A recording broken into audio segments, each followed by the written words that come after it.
Kalau tidak diikuti dengan hati yang sehat nggak bisa. Tapi kalau hati yang sehat itu luar biasa, dia bisa menguatkan orang, bisa melalui permasalahan-permasalahan hidup dengan mudah, bisa bersyukur dengan luar biasa gitu. Itu semua karena hati yang hidup. Ya, hati-hati kalian dengan hasad, iri yang seperti ini, karena dia akan memakan pahala kalian. Amal soleh kalian sebagaimana api membakar kayu bakar. Nah, orang hasad itu beda. Kalau tetangganya beli AC, dia yang kedinginan. Nah, itu hasad. Tetangganya beli mobil, dia dongkol, kenapa beli mobil baru? Begitu tetangganya mundur tabrak pagar, syukurin tuh. Nah, siapa saja, umumnya kaum muslimin di luar sana, tidak boleh kita merasa iri. Lalu apa yang saya lakukan, Ustaz? Kalau seandainya ada sesuatu yang ada pada orang, tapi saya berharap juga saya punya.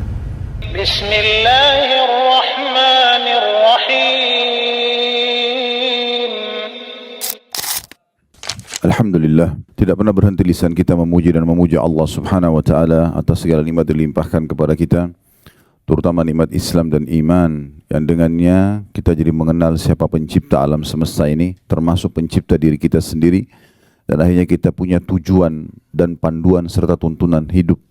Jadi kita jadi tahu mana yang boleh yang kita kerjakan, mana yang tidak boleh, mana yang bisa kita nikmati, mana yang tidak bisa kita nikmati.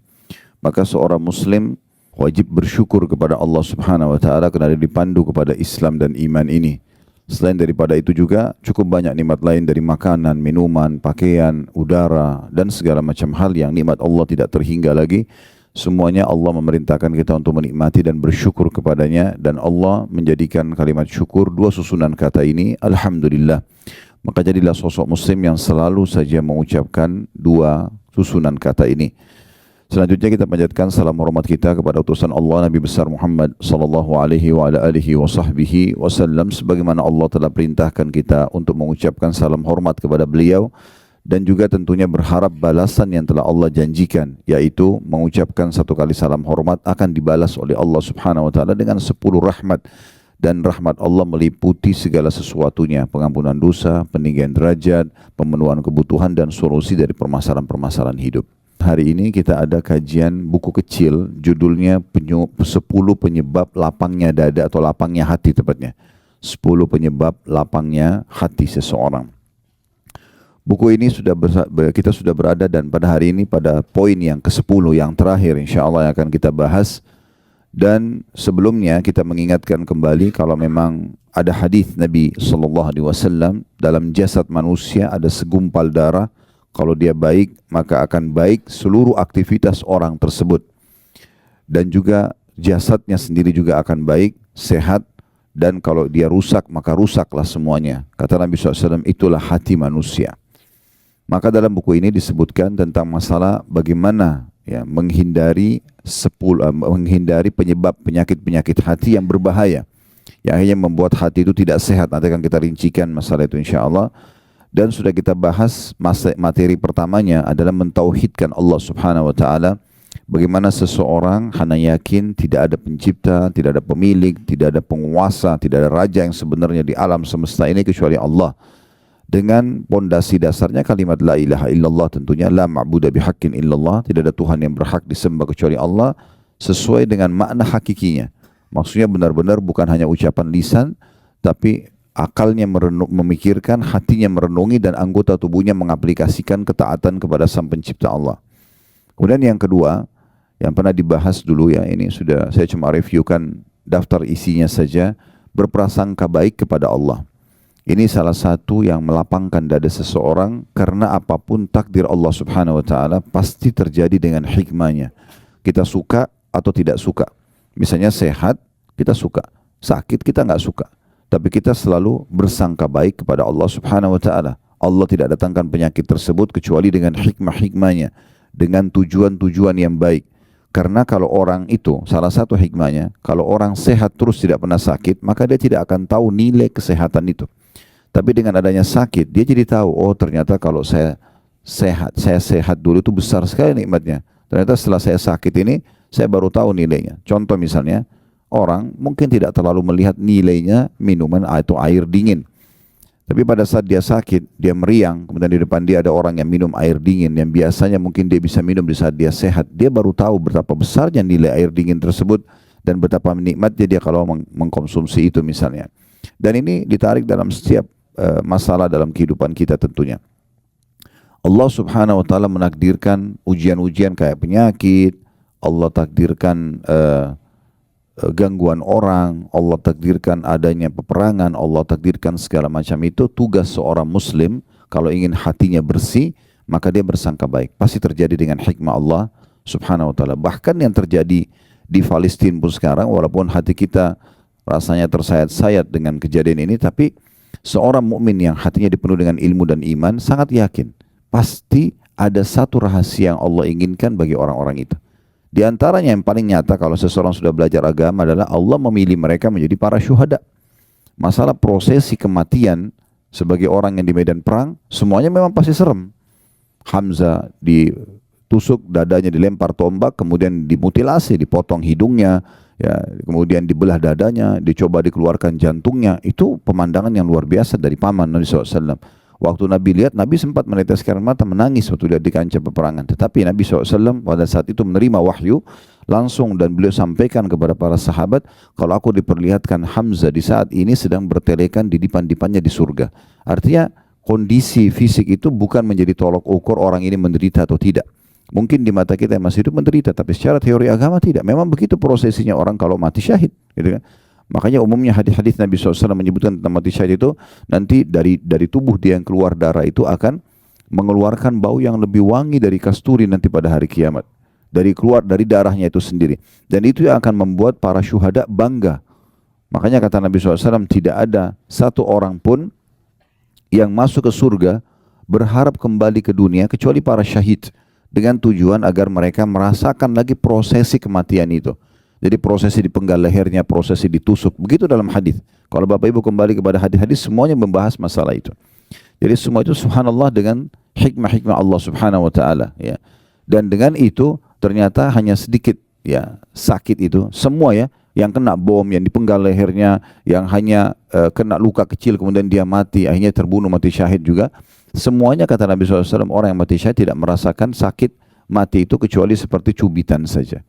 Jadi tidak ada sesuatu yang berbahaya bagi mereka kecuali hanya di kasat mata manusia saja sebagai ujian dari Allah SWT. Siapa yang orang ingin itu? Kata Nabi SAW dalam sebuah hadis, sesungguhnya manusia yang terbaik adalah manusia yang selalu hatinya terpaut ingin mati di jalan Allah Subhanahu wa taala.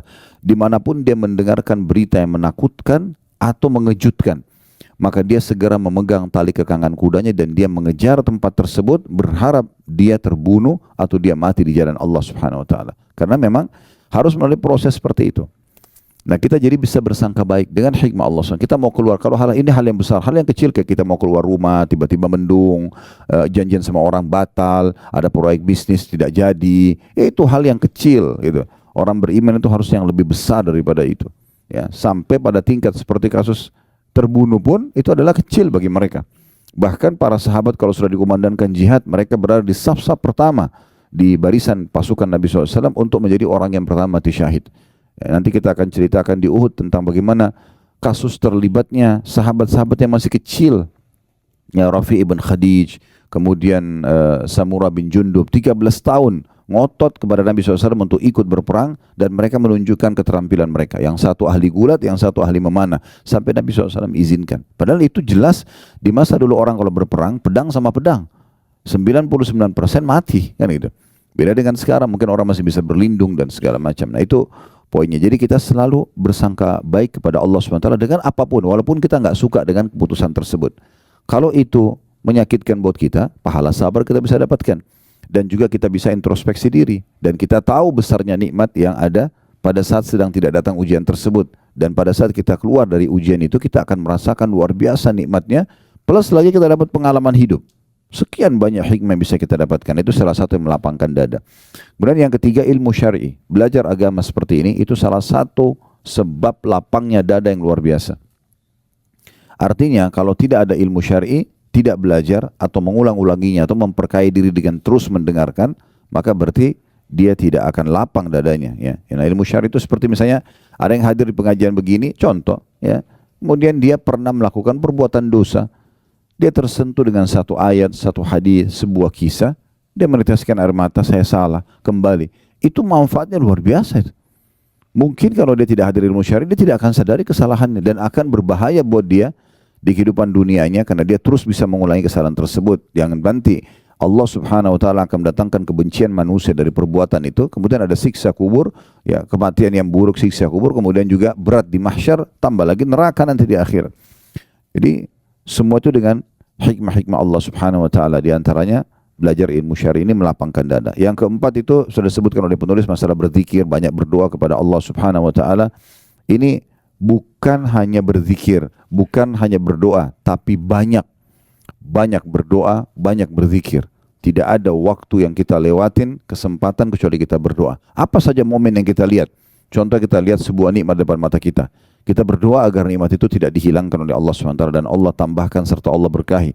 Pasangan hidup, anak-anak, harta melimpah. Jangan berhenti itu berdoa. Doa itu adalah senjata yang paling baik bagi seorang muslim. Begitu juga pada saat kita sedang melihat satu ujian yang ditimpakan pada orang lain, kesempatan emas kita berzikir kepada Allah, berdoa karena kita sedang tidak diujikan. Dan juga kita berharap Allah SWT tidak timpakan kepada kita. Dan sekian banyak bahasan sudah disinggung pada saat itu. Nanti Bapak Ibu jemaah haji terus secara khusus yang belum mengikutinya bisa melihat di playlist YouTube insyaAllah ya. Kemudian yang selanjutnya ada, yang kelima adalah bersegera meninggalkan segala macam maksiat dan muhasabah untuk introspeksi diri. Kalau ada pelanggaran-pelanggaran agama itu pasti akan menyempitkan dada. Berarti kalau ada poin itu harus segera meninggalkannya. Dan setiap maksiat sekecil apapun sampai sebesar apapun sangat ya relevan atau sangat dekat sekali dengan hukuman dari Allah Subhanahu wa taala. Yang keenam itu adalah senantiasa melaksanakan kewajiban-kewajiban, mengemas sebaik mungkin kewajiban yang Allah berikan. Jadi jangan sampai kita sholat malam yang kalau kita ibaratkan supaya mudah difahami, dia ikan teri ya, membuat ikan paus sholat subuhnya lewat ya. Sementara yang ini yang wajib, harusnya dia lebih khusyuk, dia lebih tepat waktu, dia lebih perhatian dengan yang wajib-wajibnya. Begitu juga dengan puasa Ramadannya, begitu juga dengan zakatnya dibandingkan sedekahnya, hajinya dibandingkan umrohnya. Semua ini adalah hal yang harus dia fokus, dan itu sudah juga panjang lebar dijelaskan. Yang ketujuh, bergaul dengan orang-orang saleh. Ini juga sudah jelaskan, nanti akan kita singgung lagi karena di poin ke-10 nanti ada singgungan masalah ini. Yang kedelapan, membaca Al-Quran dan rutin membacanya sehingga menjadi tak sahabatnya atau memang bacaan rutinnya ya. Ngerti tidak ngerti. Dan di saat itu kami sudah jelaskan tentang 4 hal yang merupakan hak Al-Quran, membacanya ngerti tidak ngerti. Dengan cara diurut dari Al-Fatihah, Al-Baqarah, Al-Imran, terus An-Nisa, Al-Ma'idah, Al-An'am sampai surah nomor 114 ya. Ulangi lagi, begitu terus. Yang kedua, tadabbur. Tadabbur itu berarti membaca hanya beberapa ayat saja dari surah-surah tertentu, tujuannya untuk merenungi makna-makna dan mengambil ilmu dan hikmahnya. Kita boleh dari surah yang kita menarik bagi kita, misalnya kita ingin tahu kenapa dalam Al-Quran ada nama-nama hewan, ada surah Al-Baqarah sapi betina, ada An-Naml semut, ada An-Nahl lebah, gitu kan. Ini semua ada Al-Fil gajah. Kenapa Allah SWT menamakan ini? Lalu kita tadabburi, kita baca pendapat para ulama, kita baca terjemahannya, tafsirnya, sebab turunnya ayat itu kalau ada. Semua ini akan menambah kepada kita iman kepada Al-Quran. Yang ketiga, menghafalnya. Terus berusaha menambah hafalan demi hafalan, pelan-pelan, dan semoga saja sebelum meninggal Allah SWT bisa sempurnakan dengan lengkap 30 juz. Ya, jangan selalu mengkat diri kita mengatakan, oh saya kayaknya udah nggak mampu, saya sudah berumur, ini terlalu berat 30 juz. Jangan lihat 30 juznya. Mulai saja menghafal dan usahakan kalau tidak bisa sepekan sekali bertambah hafalannya, atau setiap hari bertambah hafalannya, maka sepekan sekali. Kalau nggak bisa sebulan sekali. Kalau nggak bisa setahun sekali. Bertambah satu surah pendek, beberapa ayat Al-Quran, gitu kan. Yang penting menghafal. Karena derajat di surga nanti itu akan diraih dengan sangat mudah bagi para penghafal Al-Quran. Karena kata Nabi SAW, nanti para penghafal Al-Quran akan dikatakan pada hari kiamat, bacalah sebagaimana kau baca di dunia, sesungguhnya kedudukanmu adalah tempat akhir ayat yang kamu baca. Sebagian ulama mengatakan tangga-tangga surga untuk mencapai derajat tertinggi itu sejumlah ayat-ayat Al-Quran. Sehingga kalau dia baca satu ayat diangkat satu tangga. Begitu terus sampai dia tiba di tempat tertinggi. Yang keempat, yang terakhir, mengamalkan isinya. Kemudian yang kesembilan, berbuat baik kepada sesama. Jadi bagaimana kita membantu orang lain, memuliakan orang lain dan segala macam hal. Ini kemarin di pelajaran Riyadhus Shalihin sudah kita singgung sebenarnya ya. Ini juga sudah kami bahas pada pekan lalu sebenarnya di bahasan buku ini. Tidak diulangi lagi karena kita akan masuk ke materi ke-10. untuk melapangkan dada, yaitu membuang kedengkian hati dan berkeinginan keras untuk membersihkannya. Nah, kita akan bicara di poin ke-10 ini penyakit-penyakit hati. Ya, jadi hati itu punya penyakit-penyakit. Ulama membagi hati Bapak Ibu sekalian menjadi 3 bagian.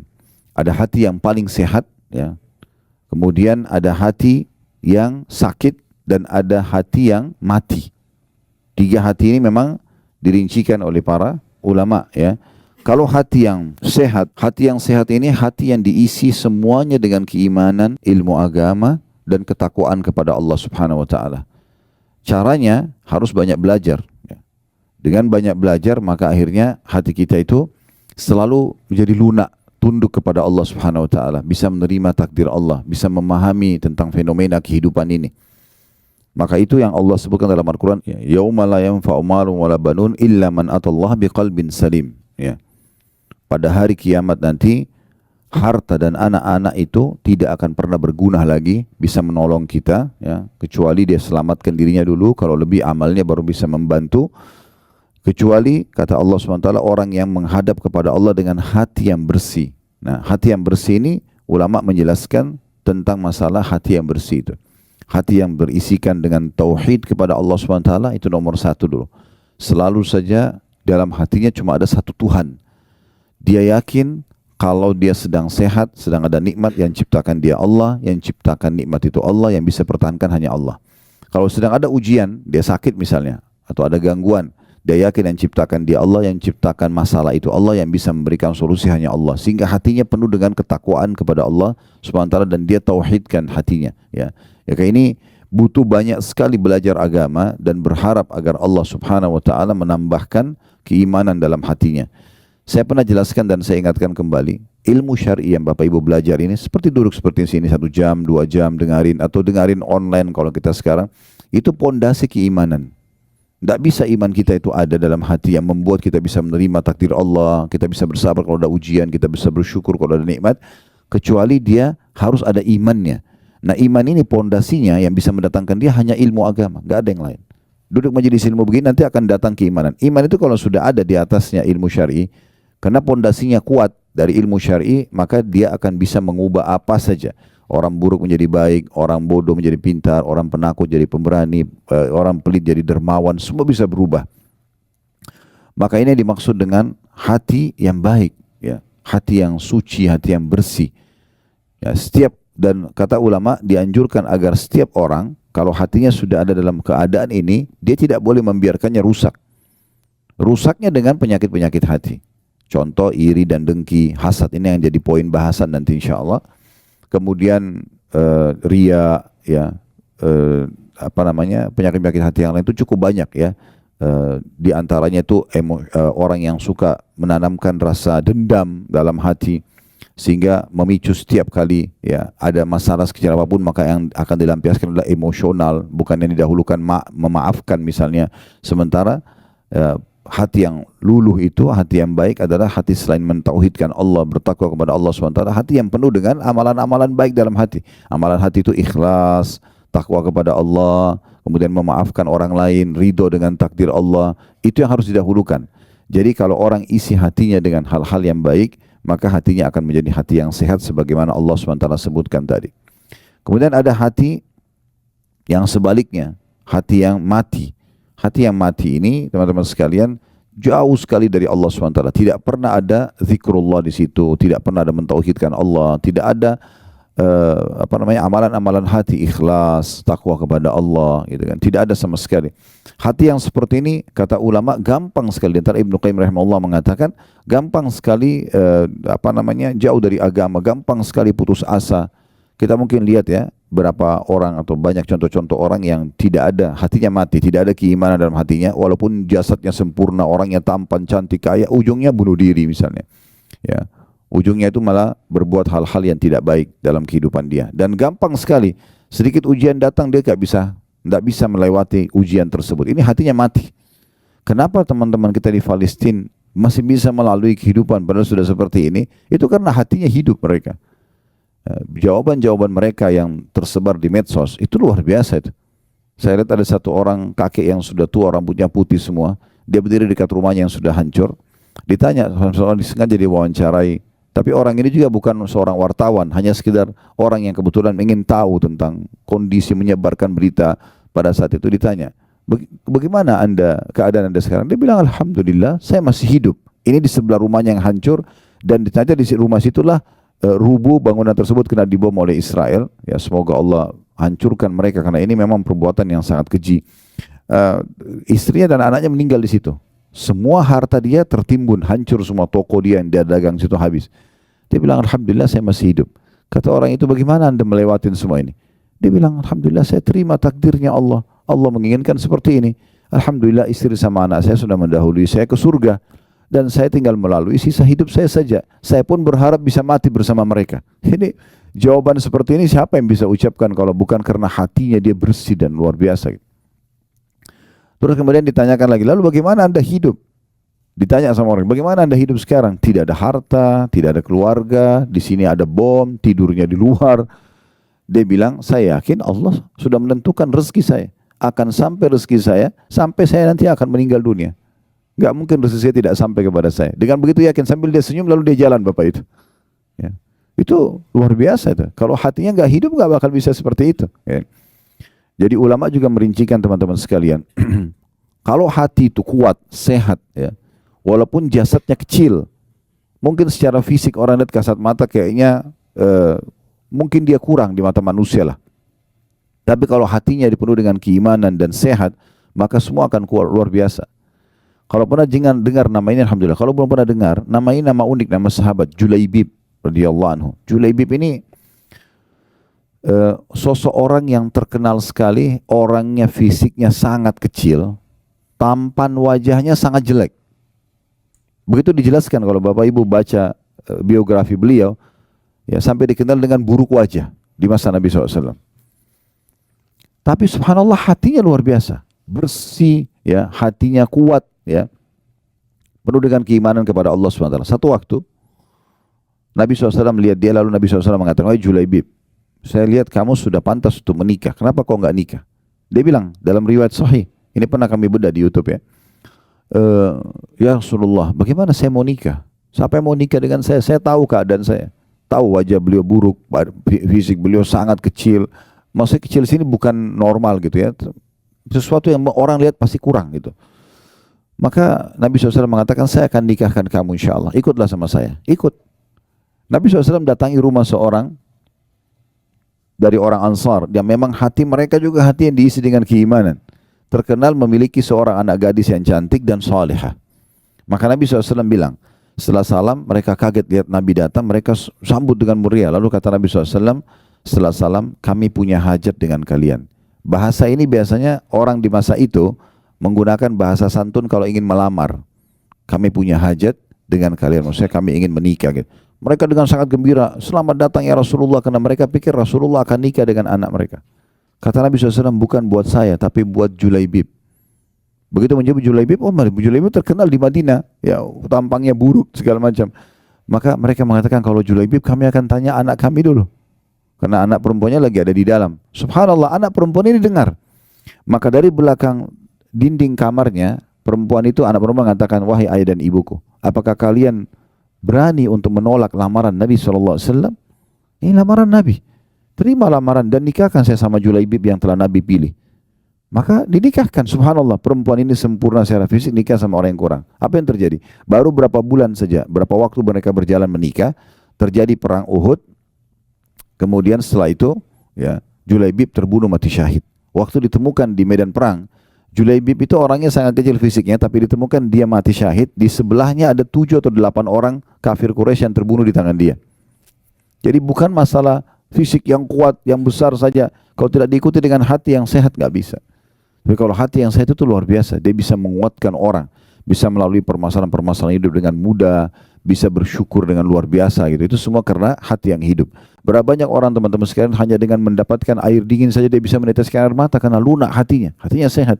Tahu kalau ini nikmat besar. Apalagi kalau sudah nikmat-nikmat yang besar, dia bisa biologis yang halal, dia punya anak-anak, dia punya pekerjaan namanya harum. Oh, ini luar biasa, ya. Nikmat yang luar biasa yang harusnya bisa kita tahu. Nah, kalau hati yang mati lawannya semua. Tidak ada rasa syukur, tidak ada isinya keimanan, Ya, banyak kasus orang bunuh diri, banyak kasus orang walaupun sudah kaya raya masih mencuri, walaupun ini dan itu, tidak ada rasa syukurnya kepada Allah SWT. Semuanya serba kurang. Kemudian yang ketiga kata ulama adalah hati yang sakit. Hati yang sakit ini hati yang ada bibit keimanan, tetapi dia campurkan dengan penyakit-penyakit hati. Nah, kalau orang seperti ini harus segera dia taubat kepada Allah SWT dan dia bersihkan hatinya dengan banyak beribadah kepada Allah SWT sehingga keimanan memenuhi hatinya dan akhirnya mengeluarkan semua penyakit-penyakit hati tersebut. Jadi misalnya dia sholat, iya, dia puasa, iya, dia kerjakan ketaatan, tapi sisi lain dia masih iri pada orang, dia masih suka dendam sama orang, dia masih suka mencari-cari kesalahan orang lain, masih berat untuk memaafkan dan seterusnya. Ini semua adalah hati-hati yang harusnya diobati tentunya. Hati-hati yang harus diobati. Baik teman-teman sekalian, kita akan masuk ke poin bahasan kita tentang masalah hasad. Salah satu penyakit hati ini adalah hasad, iri, ya. Nah, ini yang akan membuat dada itu sempit. Maksudnya adalah hasad itu tidak bisa melihat satu kelebihan pada orang kecuali dia cemburu. Kenapa orang ini begitu? Kenapa dia tampan, kenapa dia cantik, kenapa dia pintar, kenapa dia kaya, kenapa ini, kenapa itu, kenapa dia nikah sama itu, kenapa dia punya anak sekian orang, kenapa anaknya bisa lulus, kenapa. Semuanya pertanyaan kenapanya adalah iri melihat keadaan orang. Dan ini penyakit hati yang luar biasa. Ya. Ini dalam Islam dilarang. Karena Nabi SAW menyebutkan dalam sebuah hadis, yang ini diangkat oleh Imam Madzabi rahimahullah, dimasukkan dalam hal kategori dosa besar. Ya, hati-hati kalian dengan hasad, iri yang seperti ini, karena dia akan memakan pahala kalian, amal soleh kalian sebagaimana api membakar kayu bakar. Jadi pelan-pelan akan hilang. Kenapa hilang? Karena kalau kita hasad pada orang, kita berharap nikmat itu hilang dari dia. Maka dengan itu secara otomatis kita sudah mempersiapkan amal kita untuk dibayar kepada dia. Dan itu. Berapa banyak orang yang akhirnya tidak bisa tenang hidupnya karena semuanya penuh dengan iri dan dengki. Ya. Nah, ini yang dilarang oleh ulama. Menurut jumhur ulama, bahwasanya hasad yang haram ini itu adalah iri yang diikuti dengan berharap hilangnya nikmat dari orang lain. Nikmat ini bisa berupa harta, kedudukan, ilmu, kelebihan fisik, keturunan, atau apa saja di sekitarnya. Dan ini disebutkan oleh Syekh Utsaimin rahimahullah dalam buku beliau Syarah Al-Arba'in An-Nawawiyah. Ya, ini di halaman 368. Dan jumhur ulama juga menukil atau mengungkapkan tentang masalah hasad itu seperti apa. Di antaranya ada salah satu ulama yang bernama Syekh Mustafa Al-Adawi. Hafizahullah, beliau mengatakan al-hasadu huwa tamanna zawal ni'ami an sahibiha. Hasad itu yang dilarang adalah karena seseorang menginginkan hilangnya nikmat yang ada pada orang lain. Dia selalu merasa cemburu kenapa orang itu diberikan, kenapa saya tidak diberikan, kenapa dia menikah sama orang itu, kenapa bukan sama saya, kenapa orang itu punya anak sekian, kenapa saya tidak, kenapa orang itu punya jabatan itu, kenapa saya tidak, dan seterusnya. Dan dia berharap nikmat itu hilang dari dia. Jadi misalnya kalau orang itu sakit kah, dipecat di jabatannya kah, dia gembira sekali. Nah, seperti itulah. Dan ini yang dimaksudkan dengan penyakit hati yang berbahaya sekali, karena pasti dia akan menyempitkan dada di saat orang itu tidak hilang nikmat darinya. Misalnya orang itu tetap malah ketampanannya, kecantikannya tetap terjaga, hartanya tetap terjaga, jabatannya, maka dia akan terus dongkol ya hatinya karena memang tidak bisa menerima kejadian tersebut. Kemudian Ibnu Taimiyah juga mengatakan al-hasadu huwal bughdu wal qarahatu lima yarahu min husni halil mahsud. Hasad adalah membenci dan tidak suka terhadap keadaan baik yang ada pada orang yang dihasati. Ya. Itu kurang lebih gambaran ulama tentang definisi hasad itu sendiri. Dan larangan hasad cukup banyak. Dari dalilnya berhubungan dengan masalah ini tidak dibolehkan. Di antaranya hadis ya, yang sahih diriwayatkan oleh Imam Muslim nomor 2564 dari hadis Abu Hurairah radhiyallahu anhu bahwasanya Nabi SAW bersabda, la tahasadu. Larangan pertama, jangan saling hasad atau iri dan dengki. Wala tanajashu, dan jangan saling menyakiti dalam transaksi jual beli. Cocok beli, nggak cocok ya sudah, nggak usah dijatuhkan atau jelek-jelekan. Wala tabaghadu, dan jangan juga kalian saling benci. Wala tadabaru, jangan kalian saling mendiamkan atau memusuhi, musuh-musuhan ya. Ya, tidak saling ngobrol, tidak saling tegur-teguran. Wala yabi' ba'dukum ala bai'i ba'd, dan jangan juga seseorang dari kalian bertransaksi atau jual beli di atas transaksi saudaranya. Wa kunu ibadallahi ikhwana, jadilah semua hamba-hamba Allah bersaudara. Al-muslimu akhul muslim, seorang muslim adalah saudaranya muslim yang lain. La yadhlimuhu, tidak boleh dia menzaliminya. Wala yakhdhuluhu, dan tidak boleh dia menelantarkannya, membiarkannya dalam kondisi ya tidak dipenuhi kebutuhan padahal kita mampu ya. Wala yakdzibuhu, dia tidak boleh berdusta atau membohonginya. Wala yahkiruhu, tidak boleh dia menghinanya. At-taqwa hahuna, wa yushiru ila sadrihi sallallahu alaihi wasallam thalatha marrat. Lalu beliau mengatakan ketakwaan itu ada di sini. Untuk menerima perintah yang saya sampaikan ini, pesan yang saya sampaikan ini dari Allah, kata Nabi SAW, ada harus diikuti dengan ketakwaan, dan itu ada di sini. Beliau berikan isyarat di hatinya atau di jantungnya. Bihasbi imri'in minasyarr an yahkira akhahu muslim. Sungguh, kata Nabi SAW, cukuplah satu dosa yang sangat berbahaya bagi seseorang kalau dia menghinakan dan menjatuhkan saudaranya muslim. Kullu muslimin ala muslimin haram, semua muslim terhadap muslim yang lainnya hukumnya haram. Damuhu, darahnya enggak boleh tumpahkan. Wa maluhu, dan hartanya. Wa irduhu, dan juga kehormatannya. Hadis yang mulia ini teman-teman sekalian, itu luar biasa. Bagaimana banyak sekali pelajaran bisa kita ambil. Tapi yang uniknya, Nabi SAW memulai dengan kata-kata la tahasadu. Jangan kalian saling iri satu sama yang lain. Ya. Bahkan dalam Al-Quran, dalam surah An-Nisa, Allah Subhanahu Wa Taala menitik beratkan tidak boleh laki-laki sama perempuan saling iri. Ya. Karena memang masing-masing sudah Allah berikan tugas dan memang ciptaan fisik yang berbeda. Gitu. Sudah masing-masing jalankan tugas dengan baik. Gak boleh laki-laki iri. Kenapa perempuan bisa hamil, saya gak bisa. Kenapa dia bisa melahirkan, tidak bisa. Akhirnya kan dia operasi kelamin lah segala macam ya. Karena dia tidak bisa menerima itu. Atau laki-laki yang maka jadi seperti perempuan. Maka dalam hadis Allah Subhanahu Wa Taala melaknat laki-laki yang menyerupai perempuan, perempuan yang menyerupai laki-laki misalnya. Dan Allah menjelaskan itu dalam Al-Quran ya, tentang masalah tidak boleh. Lirrijali nasibun mimma iktasabu wa linnisa'i nasibun mimma iktasaban was'alullah min fadli.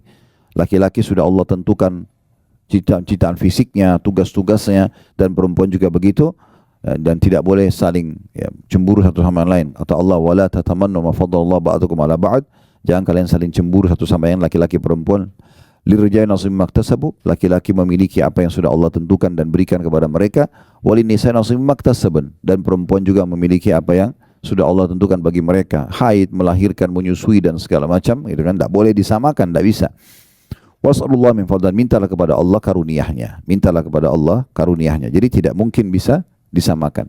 Pernah ada datang seorang wanita di masjid Nabi SAW dan mengatakan, ya Rasulullah, saya utusan semua wanita di Madinah. Punya pertanyaan, bisa saya bertanya? Kata Nabi SAW, silahkan. Lalu kata perempuan tersebut, kalian kaum laki-laki, sholat berjamaah di masjid. Perempuan sholatnya di rumah. Boleh ke masjid, tapi beda sama laki-laki. Laki-laki memang pendapat jumhur ulama mewajibkan malah dengan segala keutamaannya. Doa keluar rumah, doa menuju ke masjid, setiap langkah satu langkah mengampuni dosa, mengangkat derajat dan catat satu pahala. Masuk masjid, kaki kanan ada doanya, pahala sendiri, sholat qobliyahnya, doa di antara azan iqamah, takbiratul ihram pertama imam, dan segala macam zikir habis sholat. Ini perempuan di rumah. Ini otomatis berjamaah umumnya, ini sendiri. Kalian sholat berjamaah, kalian mengantar jenazah ya. Sholat jenazah laki-laki perempuan bisa, tapi ngantar jenazah ini umumnya pendapat ulama melarang kaum wanita, gitu kan. Kecuali darurat sekali. Dan itu diberikan kriteria oleh Imam Qurtubi rahimahullah dengan dia tidak menjembatkan fitnah bagi orang yang mengantar jenazah, bukan anak muda, anak-anak ABG yang bisa bercanda-bercanda lagi ngantar jenazah. Akhirnya hikmah mengantar jenazah hilang. Orang takut terhadap kematian segala macam. Dia intinya tidak disarankan wanita untuk mengantar jenazah. Sementara kata Nabi SAW apa? Kalau kalian sholat di jenazah dapat 1 qiraat. Kalau mengantar jenazah sampai di makam 1 qiraat. Berarti perempuan dapat 1 qiraat. 1 gunung kena sholat, tapi tidak dapat 1 qiraat yang lain mengantar jenazah. Laki-laki bisa. Ini kalian mengantar jenazah. Sudah ada perbedaan maksudnya. Kalian sholat di masjid, kalian mengantar jenazah, kalian mencari nafkah. Kata Nabi SAW, tidak ada seorang muslim yang keluar mencari nafkah tulus untuk keluarganya kecuali di jalan Allah. Pernah ada sahabat mikul barang sangat berat dan sambil keringatan, akhirnya ada beberapa sahabat yang lewat bersama Nabi SAW lalu mengatakan, ya Rasulullah, andai saja orang seperti ini dihitung di jalan Allah, kesian banget gitu, keringatan, dia mikul barang berat. Kata Nabi SAW, siapa yang keluar mencari nafkah buat kedua orang tuanya, maka dia di jalan Allah. Siapa yang keluar untuk membiayai keluarganya, istri dan anaknya, di jalan Allah. Siapa yang keluar untuk membiayai dirinya sendiri, dia juga di jalan Allah. Dan siapa yang keluar justru untuk ria, untuk berbangga-bangga, malah dipakai pendapatannya untuk maksiat, itu adalah di jalan syaitan. Jadi memang ini di jalan Allah SWT. Perempuan tidak punya kewajiban cari nafkah. Boleh bekerja, boleh, selama tidak haram. Tapi bukan tugas dia. Suami yang wajib memberikan nafkah. Kemudian kalian juga berjihad. Perempuan tidak ada kewajiban jihad. Dari semua peperangan Nabi SAW, kalaupun ada perempuan ikut, maksimal 20 orang setiap kali perjalanan Nabi SAW. Hanya untuk membantu mungkin masak, ngobatin orang luka, tapi tidak ada kewajiban perangnya. Laki-laki perang. Ini jihad, pahalanya luar biasa. Gitu kan. Maka yang terjadi adalah perempuan ini mengatakan, pertanyaan saya Rasulullah, sementara kami perempuan mengurus rumah kalian, mengurus anak-anak kalian, mengurus rumah kalian, dan menjadi tempat syahwat kalian. Ini perempuan bilang begitu, tempat pelampiasan biologis. Apakah pahala kami dengan kalian sama? Itu pertanyaannya. Jadi sudah beda semua profesi ini, lalu apa pahala kami sama kalian sama? Kata Nabi SAW, para sahabat, kalian dengar pertanyaan wanita ini? Mereka mengatakan iya. Kata Nabi SAW kepada wanita, pulanglah, sampaikan kepada semua wanita yang kau temui kalau pahala kalian sama. Jadi mengurus rumah, ngurus anak itu bukan main-main. Sama dengan pahala laki-laki di luar rumah. Ya, Allah SWT berikan. Jadi tidak perlu ada hasad. Karena semua sama aja. Tinggal tergantung kewajibannya. Gitu. Tergantung dia jalankan yang diperintahkan oleh Allah SWT. Nah, itu orang tetangga bantal kita tidak boleh saling hasad. Bagaimana dengan orang yang di luar daripada itu? Orang terdekat aja nggak boleh. Ya. Termasuk kepada saudara-saudara sendiri. Bagaimana Allah SWT gambarkan dalam surah Yusuf tentang cemburunya saudara Yusuf kepada Nabi Yusuf alaihissalam. Karena mereka cemburunya luar biasa. Ya, iri. Sampai akhirnya yang mereka lakukan apa? Mereka membuang Nabi Yusuf ke dalam sebuah sumur, dalam kisah yang masyhur, gitu kan? Dan akhirnya membuat Nabi Yusuf alaihissalam sampai dipungut oleh satu kafilah safar, ya, yang kafilah dagang sedang lewat, kemudian dibawalah ke Mesir. Intinya Allah muliakan memang, tetapi dijauhkan dari ayahnya sampai ayahnya Nabi Yakub buta matanya karena sedihnya selalu menangis mengingat Nabi Yusuf alaihissalam. Nanti ujungnya juga Allah pertemukan tentunya. Tetapi di sini kita lihat bagaimana saudara sama saudara, dan Allah salahkan perbuatan saudara-saudaranya Nabi Yusuf, ya. Walaupun terakhir di akhir surahnya bagaimana mereka bertaubat kepada Allah Subhanahu wa taala, gitu kan. Tetapi itu terjadi dan itu dilarang, tidak dibolehkan.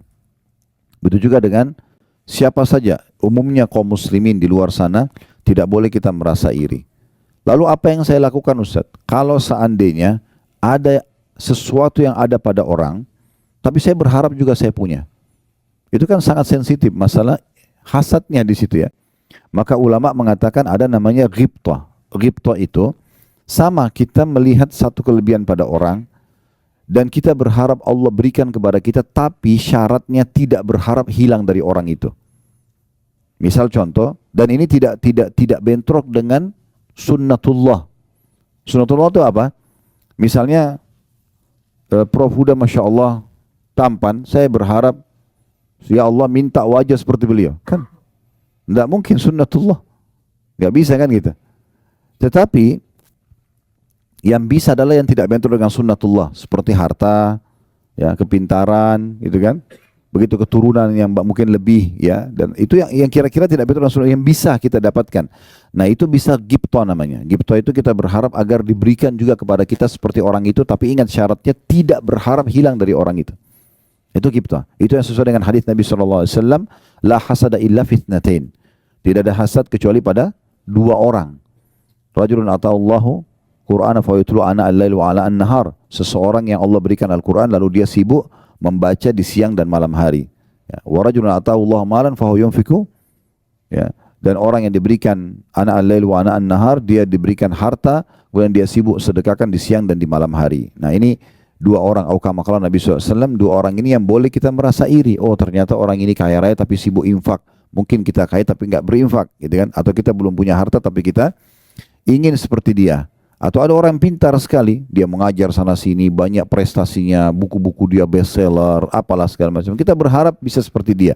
Maka itu semua tidak bentrok dengan sunnatullah dan tidak berharap hilang dari orang tersebut.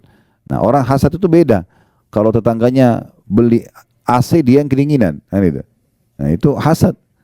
Tetangganya beli mobil, dia dongkol, kenapa beli mobil baru? Begitu tetangganya mundur, tabrak pagar, syukurin tuh. Nah, karena memang dia tidak suka itu kan. Tapi kalau orang yang gibtah beda. Orang itu baru beli rumah baru. Oh, Masya Allah, berkahi dia ya Allah. Dan berikan saya lebih baik dari dia. Atau sama dengan itu boleh. Itu gak masalah. Subhanallah, ada satu hal yang saya lihat dari teman-teman saya yang ada di sini, di Saudi. Dan itu kayak sudah memasyarakat di sini. Kalau kita kayak cerita ini, saya kemarin baru misalnya seorang dokter buka klinik. Pertama ucapan mereka itu, Barakallahu fiik, semoga Allah berkahi, semoga Allah begini, semoga Allah kembangkan. Begitu.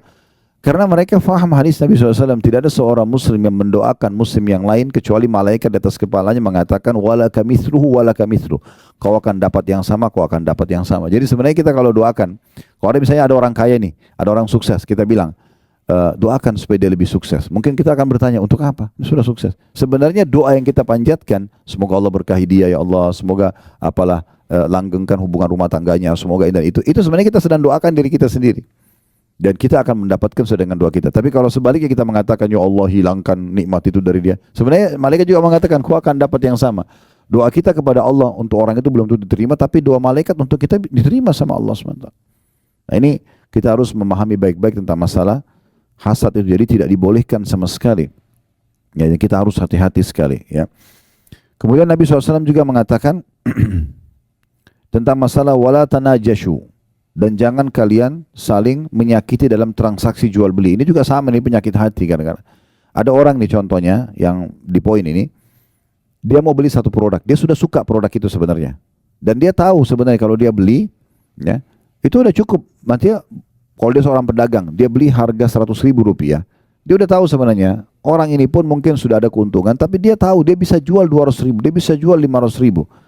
Tapi karena hatinya nggak bersih, dia berharap memeras orang itu sampai pokoknya maksimal. Kalau perlu untungnya sekecil mungkin dan dia akan ambil keuntungan sebesar mungkin. Ini tidak ada dalam orang yang hatinya bersih gitu. Udah kita beli produk, kita merasa cocok, kita tahu kita bisa ambil keuntungan, udah berikan saja, kasih saja. Biarkan Allah yubarik lahu, Allah berkahi dia. Kenapa kita harus iri orang ini akan dapat keuntungan berapa? Apalagi sampai telusuri berapa dia dapat keuntungan. Dia harusnya tidak boleh begitu dan begitu. Untuk apa? Biarkan saja. Allah sudah tentukan rezeki kan gitu. Kita tinggal mengatur dan kita punya hak untuk negosiasi, tapi yang masuk akal. Nah itu yang dimaksud di sini, jangan tanajashu. Kemudian yang ketiga, wala tabagadu, jangan saling benci. Dilarang oleh Nabi SAW. Bagaimana kalau orang sudah terlanjur berbuat keburukan kepada kita? Ingat, bab benci ini Bapak Ibu sekalian hanya dibolehkan kalau perbuatan orang salah dalam pandangan agama dan yang sedang kita benci perbuatannya, bukan fisiknya. Jangan pernah benci fisik seseorang. Yang kita benci itu adalah perbuatannya. Misalnya ada orang menggibah kita, memfitnah kita misalnya, mengambil barang kita, yang sedang kita benci perbuatannya. Jangan fisiknya, karena dia bisa saja taubat seketika. Atau satu waktu dia taubat. Contoh misalnya, dia taubat nasuha, kemudian dia minta maaf sama kita. Tetapi kalau hati kita sudah terlanjur kotor, tidak baik, kita susah memaafkan dia. Karena yang kita benci fisiknya orang. Kan gitu. Itu mulai dari pasangan hidup kita, misalnya mungkin pernah berbuat salah. Kalau kita membenci perbuatannya, sebagaimana agama mengajarkan kita untuk membenci perbuatan yang dipandang salah dalam agama. Ya, dia pernah berzina, selingkuh, dia pernah berbohong, apa saja. Kemudian kita tahu ini perbuatan haram dalam agama, kita bilang ini nggak boleh, haram dalam agama. Terus dia taubat nasuha, dia berubah, dia menjadi orang soleh atau soleha. Selesai urusannya, kita bisa menerimanya karena hati kita bersih. Yang jadi masalah kalau hatinya itu memang diisi dengan hal yang tidak baik. Sehingga akhirnya dia susah menerima ini semua. Ya, makanya di dalam Islam contoh yang paling baik adalah Umar bin Khattab radhiyallahu anhu. Beliau itu walaupun di masa jahiliyah dulu, kata Umar, saya tidak pernah meninggalkan khamr di masa jahiliyah. Setiap hari pegang kendi khamr minum. Ya, setiap hari keluar Umar hanya untuk menyiksa umat Islam di Mekah ini. Dia keluar, dia temannya Abu Jahal, temannya Abu Lahab. Kalau mereka punya budak-budak lagi disiksa, Umar datang membantu untuk nyiksa doang. Dan Umar itu radhiyallahu anhu sebelum masuk Islam, dia kalau sudah siksa dari pagi, macam-macam disiksa orang itu sampai menjelang sore sudah capek dia. Dia bilang, saya tinggalkan kamu bukan karena kasihan ya, besok saya kembali. Gitu, ya. Sampai pernah ada keluarganya Umar, perempuan namanya Ummu Abdillah. Ummu Abdillah ini punya anak kecil. 153 orang sahabat yang masuk Islam di masa Nabi SAW di Mekah ini 13 tahun. Cuma 153 saja Muslim karena luar biasa diboikot. Ya. Semua informasi orang yang tanya tentang Islam pasti digebukin. Gak ada yang berani nanya. Di Mekah ini dulu tidak aman. Setiap umat Islam jalan, kalau kita jalan bisa digebukin, bisa diambil hartanya, bisa dibunuh, gak ada hukuman. Begitu luar biasa terancamnya. 153 ini 83 hijrah ke Ethiopia. Tinggal 70 yang tinggal bersama Nabi SAW di Mekah. Nah, pada saat yang tinggal di Mekah ini, mereka bersama Nabi SAW itu siksaannya luar biasa, gangguannya luar biasa. Mereka tidak bisa hidup dengan tenang. Gitu. Maka mereka ada yang keluar ke Ethiopia. Salah satu yang keluar ke Ethiopia ini adalah Ummu Abdillah, keluarganya Umar bin Khattab ini. Nah, Bapak Ibu saya lihat Mekah ini kelihatan di sini gunung-gunung ya. Nah, dulu itu Mekah dikelilingi dengan benteng, tembok, gerbang. Dia hanya terputus kalau ada gunung. Gerbang lagi, dinding yang tinggi, baru gunung lagi, begitu-begitu. Nah, pintu gerbangnya dulu Mekah itu tidak banyak. 1 atau 2. Pintu utamanya pintu Bani Syaibah namanya. Nah, waktu itu kebetulan Umar bin Khattab yang berjaga-jaga. Beliau yang jaga. Dan Umar terkenal sangat keras dengan umat Islam. Ummu Abdillah ini tahu, semua teman-temannya kaum muslimin sudah berhasil keluar dan mereka janjian di satu lembah di padang pasir, tapi nggak disebutin di mana.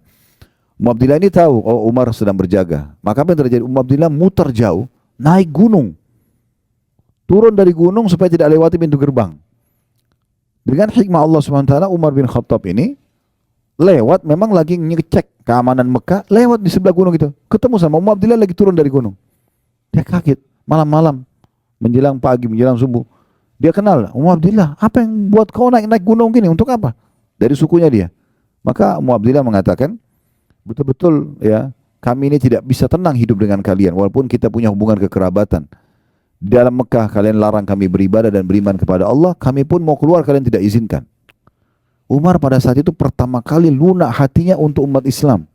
Sebagian ulama sejarah mengatakan ini sebab dia masuk Islam. Salah sebagian ulama, ya. Awal mula dia tersentuh. Lalu dia mengatakan, memang kau mau kemana? Kata Umar, perempuan di masa itu kan bukan kayak sekarang naik pesawat, aman, tiket, ada pengawasan. Gak ada orang naik kuda, jalan kaki, bisa dirampok tengah jalan. Zaman dulu tuh kayak mustahil orang keluar, apalagi malam hari. Maka kata dia, saya mau ke Habasyah, mereka itu menyelamatkan agama saya. Mulai Umar berenung, lalu Umar mengatakan, pergilah Ummu Abdillah, semoga kau dilindungi. Pergilah Ummu Abdillah ini, ketemu sama teman-temannya di padang pasir. Lalu mereka tanya semua, kenapa kau terlambat Ummu Abdillah? Dia cerita, yang jaga pintu gerbang Umar. Saya naik gunung, jadi saya selamatkan diri. Tapi dengan hikmah Allah saya turun ketemu Umar. Oh, mereka semua penasaran, tahu Umar ini luar biasa gitu benci dengan Islam. Maka kata mereka, lalu apa yang terjadi? Umar mengatakan kepada saya, kau mau kemana? Saya ceritakan semua. Setelah saya ceritakan semua, dan Umar mengizinkan saya pergi. Bahkan Umar mengatakan, semoga kau dilindungi. Lalu kata salah satu orang yang hadir di situ, dari sahabat-sahabat Nabi mengatakan, mudah-mudahan jadi sebab masuk Islamnya Umar. Apa kata mayoritas sahabat? Kalau Umar tidak mungkin masuk Islam sampai unta masuk ke lubang jarum. Karena kayak nggak mungkin masuk Islam gitu. Kayak nggak masuk akal mereka bisa masuk Islam. Lalu mereka diam semuanya. Subhanallah, betul. Beberapa hari setelah itu, Umar bin Khattab mendengar kekacauan, maksudnya bagi dia ini sudah kekacauan di Mekah. Kenapa kok ada agama baru ini? Sehingga membuat suami istri bisa berpisah, keluarga sama keluarga berpisah. Yang satu beriman pada risalah Nabi SAW, yang satu tetap menyembah berhala. Dia keluar nenteng pedang, saya mau bunuh Muhammad sekarang. Gitu niatnya keluar. Di tengah jalan dia ketemu dengan satu orang sahabat. Lihat, di Mekah ini dulu terkenal Bapak Ibu sekalian, Umar itu kalau sudah pegang pedang, berarti dia mau bunuh orang. Udah, dan kalau dia sudah keluar, dia mati atau orang itu mati. Begitu prinsipnya. Jadi sangat tegas. Maka orang ini lihat, ditanya, hai Umar mau kemana? Dia bilang, saya mau bunuh Muhammad. Karena orang ini takut nanti dia datang bunuh Nabi. Maka Nabi itu ada di pinggiran kota Madinah, itu di Darul Arqam ya. Satu sahabat yang umurnya cuma 16 tahun, tapi Masya Allah dia siapin rumahnya untuk menampung dakwah Nabi SAW. Yang jelas waktu itu, dia mau alihkan, lalu dia mengatakan, kenapa kau cari Muhammad? Tapi dia sembunyikan keislamannya. Sementara adikmu sendiri perempuan, adik Umar bernama Fatimah, sudah masuk Islam, masuk agama Muhammad. Umar tambah marah. Apa benar? Dia datang ke rumah adiknya. Rupanya adiknya lagi belajar Al-Quran sama suaminya dan terdengar suara.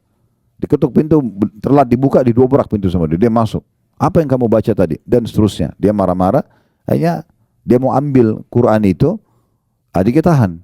Maka dipukul, dia pukul adiknya. Ya, dalam beberapa riwayat sejarah dikatakan dia pukul dan akhirnya adiknya jatuh. Suaminya, si adiknya ini, suaminya Fatimah atau adik iparnya dia mau membantu tapi dipukul juga. Mereka tidak berani sama Umar.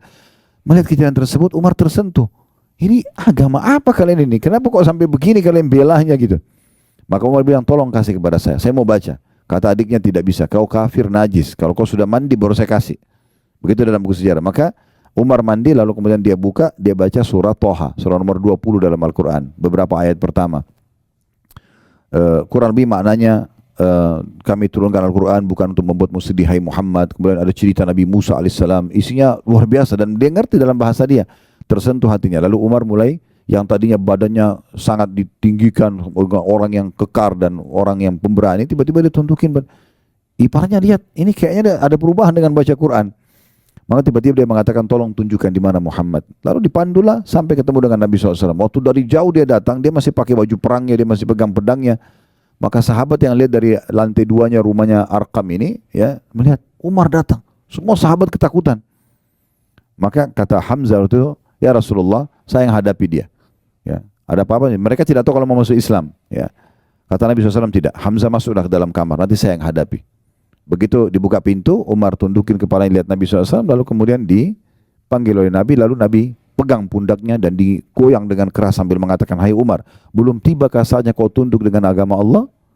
Maka Umar tundukin kepala 2-3 kali sampai akhirnya beliau masuk Islam. Tapi yang jadi saksi bahasan kita teman-teman, Umar bin Khattab kalau kita mau benci fisiknya, ya itu sudah tidak ada orang yang suka sama dia. Semua hal yang dilakukan keburukan pada masa itu, ya, apalagi untuk umat Islam. Tapi subhanallah, apa kata para sahabat?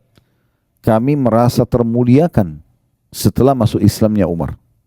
Dan Nabi SAW berdoa, ya Allah muliakanlah Islam dengan salah satu dari 2 Umar, Umar bin Khattab dan Amr bin Hisham. Ini Abu Jahal.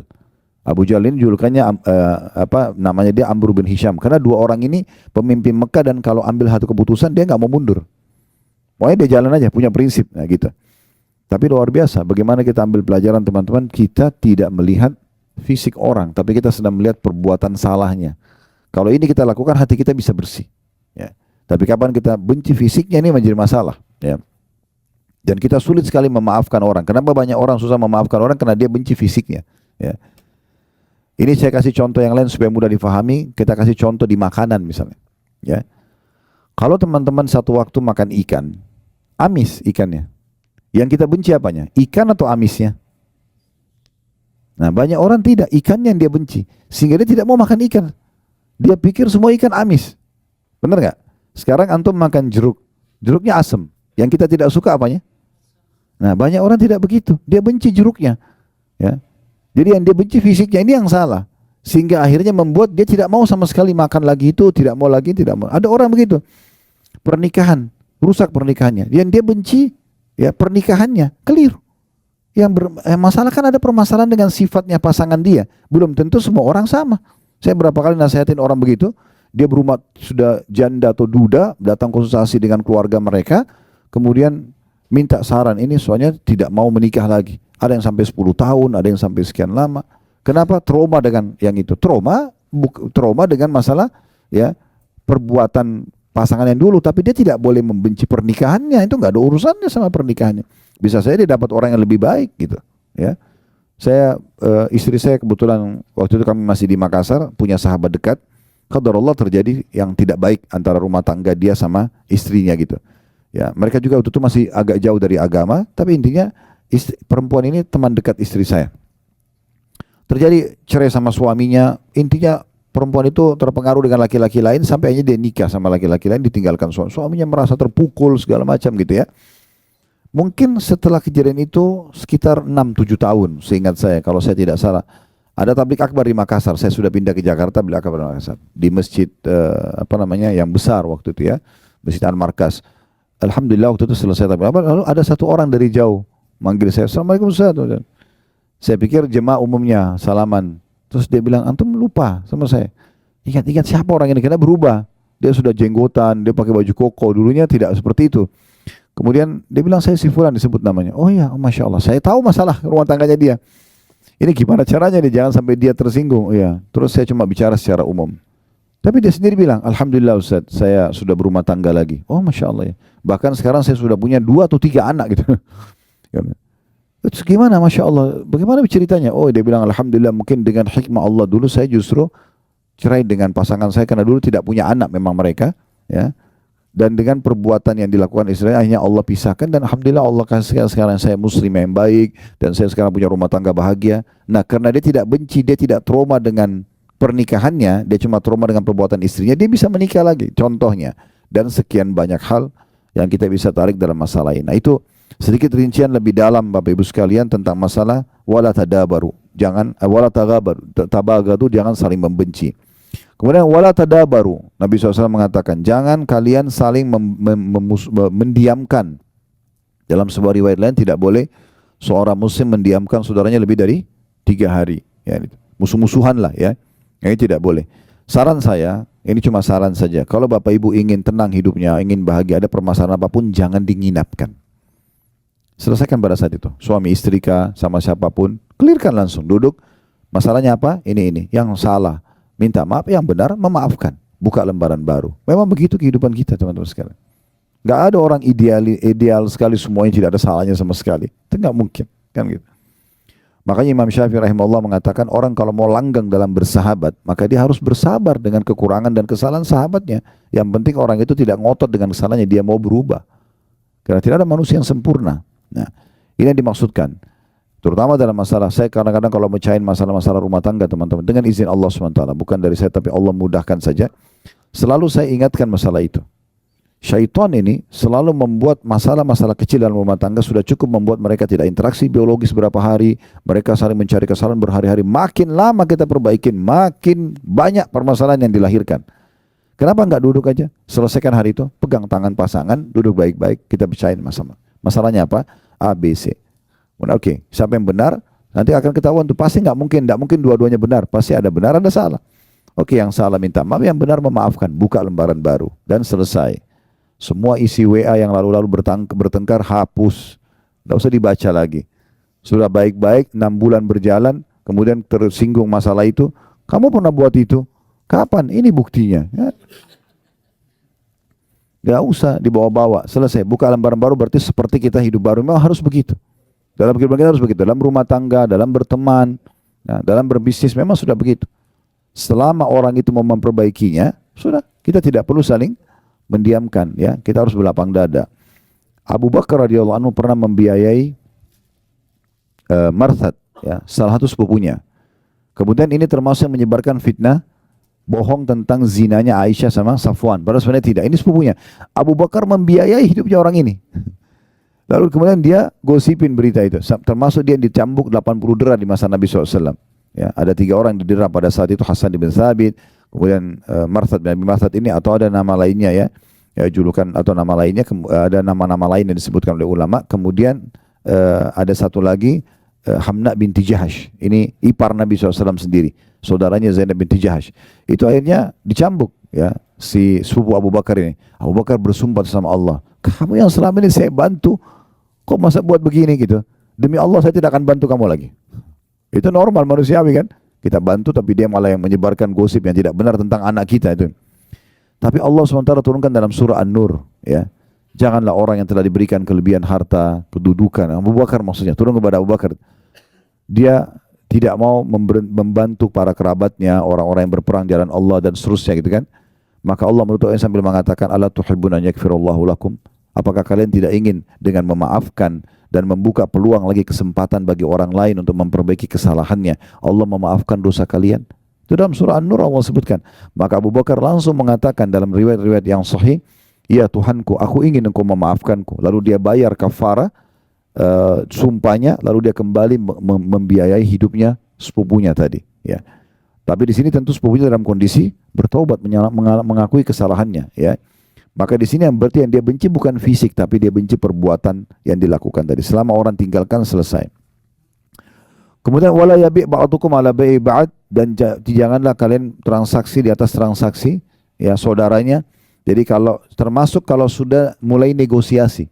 Contoh kita masuk ke, ada si A masuk ke satu toko baju, diambil baju itu dari hanger, dia lagi mau lihat. Nggak boleh teman-teman datang, oh ini bagus, ini buat saya aja. Selama dia masih pegang nggak boleh. Walaupun belum terjadi jual beli.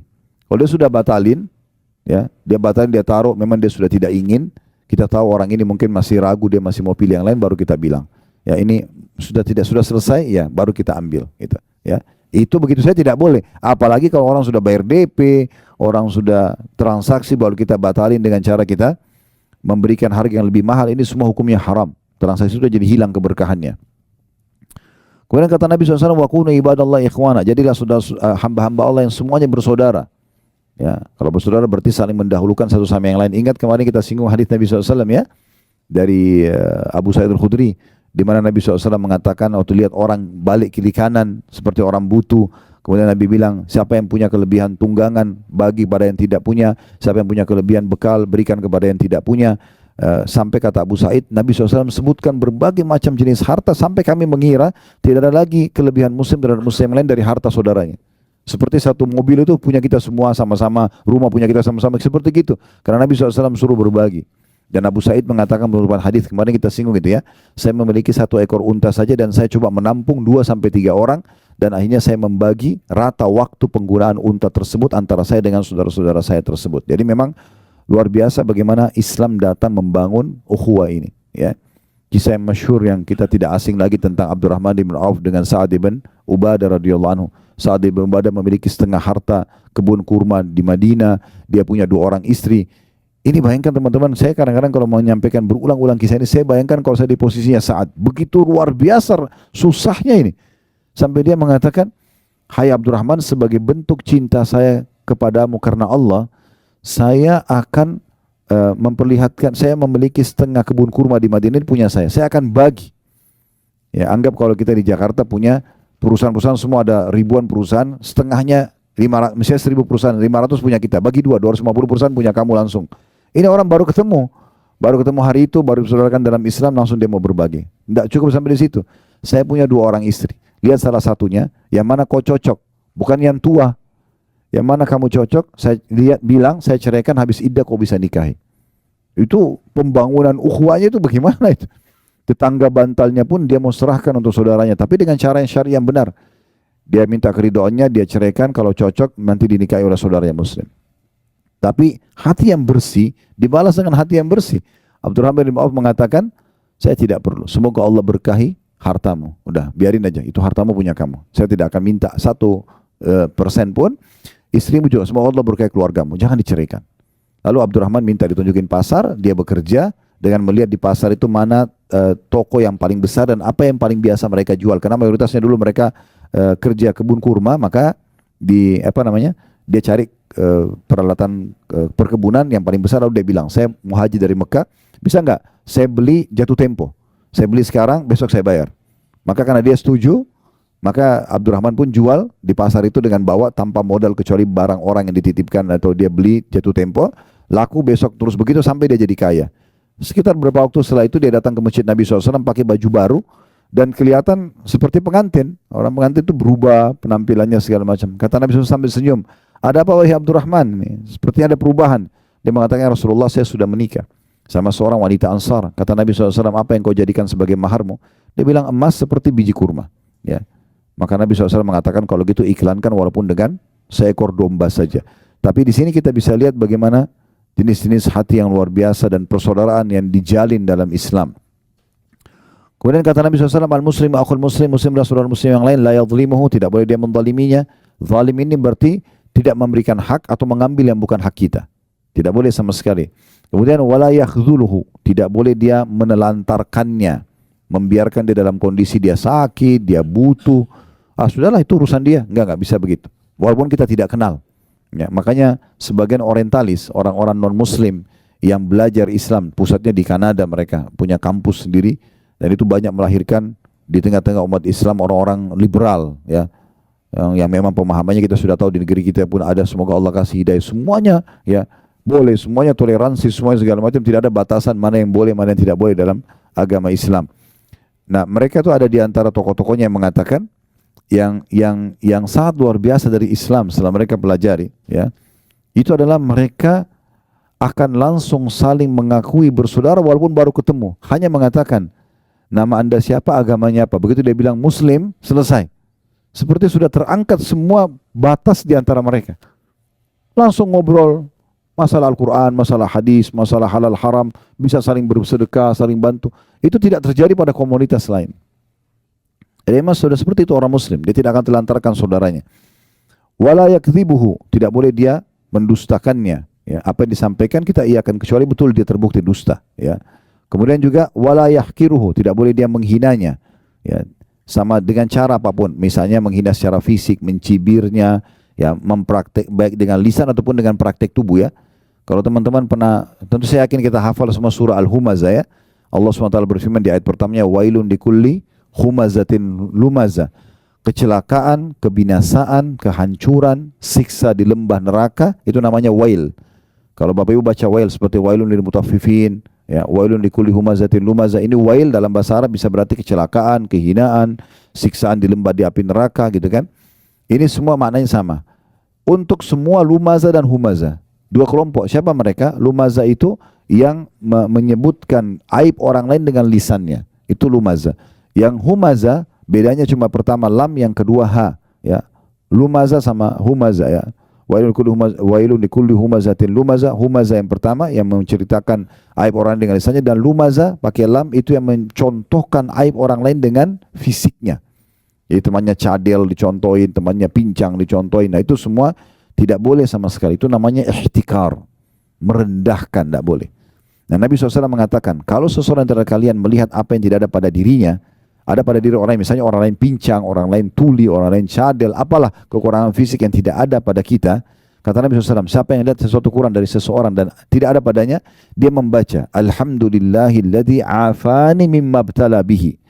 Segala puji dan puja kehadiran Allah yang telah menyelamatkan aku dari apa yang diujikan pada orang ini, wa faddalani ala katsirin mimma khalaqa tafdila, dan mendahulukan aku dengan kelebihan yang banyak, kelebihan yang banyak. Maka dengan doa ini kata Nabi SAW, maka pastikan Allah tidak akan menimpakan dia apa yang diujikan pada orang tersebut. Jadi kita begitu, bukan malah kita menghina-hinanya gitu. Kemudian kata Nabi SAW, at-taqwa hahuna, ketakwaan. Untuk menerima semua ini butuh ketakwaan. Patuhan pada Allah ada di sini. Lalu beliau menunjuk dadanya 3 kali. Lalu beliau mengatakan, bihasbi imri'in min syarr an yahkira akhahu muslim. Sungguh dosa yang sangat berat seseorang itu menghina saudaranya muslim. Kullu muslim ala muslimin haram. Ketahuilah dan jadikan sebagai prinsip hidup kalian, semua muslim dan muslimnya hukumnya haram. Darahnya enggak boleh ditumpahkan, hartanya enggak boleh diambil, dan juga kehormatannya enggak boleh dicoreng. Kehormatannya enggak boleh dicoreng. Baik, ini gambaran tentang masalah hasad itu sendiri. Saya akan coba bacakan sebagai penutup apa yang ditulis oleh penulis di poin ke-10, dan dengan ini tentunya buku ini alhamdulillah sudah selesai kita bedah, dan buku ini buku kecil, buku saku sebenarnya. Saya biasa kadang-kadang juga membedah buku-buku begini supaya tema tertentu habis, kemudian kita lanjut lagi ke tema yang lain gitu ya. Nah, kata penulis di sini tentunya dalam buku ini, dan buku ini ditulis oleh Darul Wahyin ya. Beliau mengatakan hati yang bersih adalah sebab penting agar sebab penting yang menyebabkan kelapangan hati seseorang, dan itu otomatis akan mendatangkan kegembiraan dan kebahagiaan untuknya. Saya ulangi lagi, hati yang bersih, bersih dari kesyirikan, dari maksiat, dari segala macam hal yang tadi sudah kita berikan rinciannya. Dan sudah kita rincikan lebih dalam lagi penyakit-penyakit hati yang dalam hadis baru saja kita jelaskan. Hati yang bersih adalah sebab terpenting yang menyebabkan kelapangan hati, yang akan mendatangkan kegembiraan dan kebahagiaan untuknya. Sementara dendam dan dengki adalah penyakit hati yang paling berbahaya dan pasti akan menyempitkan dada seseorang. Lalu kata beliau, Ibnu Qayyim rahimahullah mengatakan, di antaranya ya, ini perkataan Ibnu Qayyim nanti kita jelaskan lebih jauh. Bahkan ya, yang terbesar ialah membuang kedengkian dalam hati.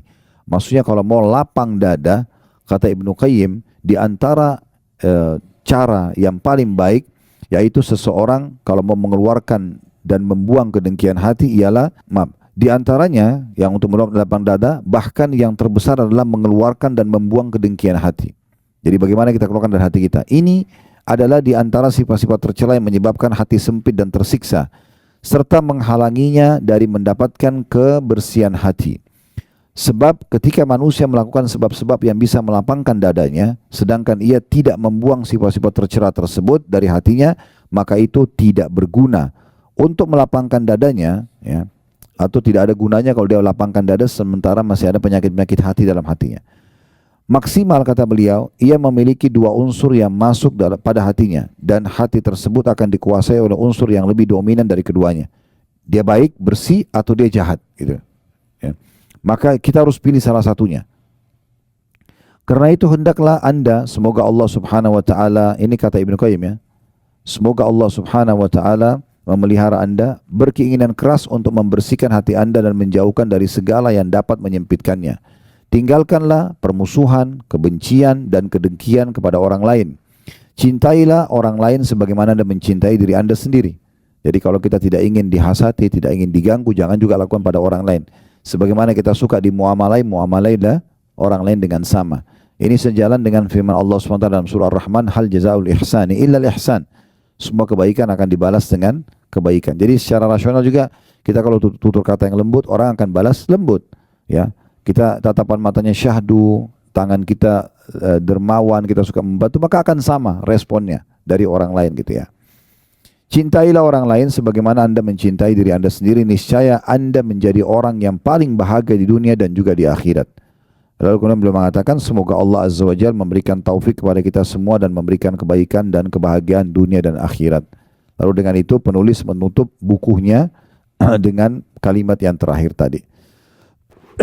Intinya teman-teman sekalian dari bahasan kita, bagaimana seseorang membersihkan hatinya dari segala macam jenis hasad itu sendiri, dan sudah kita jelaskan bagaimana dia membersihkan hatinya, dan juga sudah kita jelaskan mana yang dibolehkan dalam Islam, ya, yaitu ghibthah tadi. Kita berharap nikmat yang ada pada diri orang selama tidak bentrok dengan sunnatullah bisa kita dapatkan, tapi dengan tidak hilang dari orang tersebut.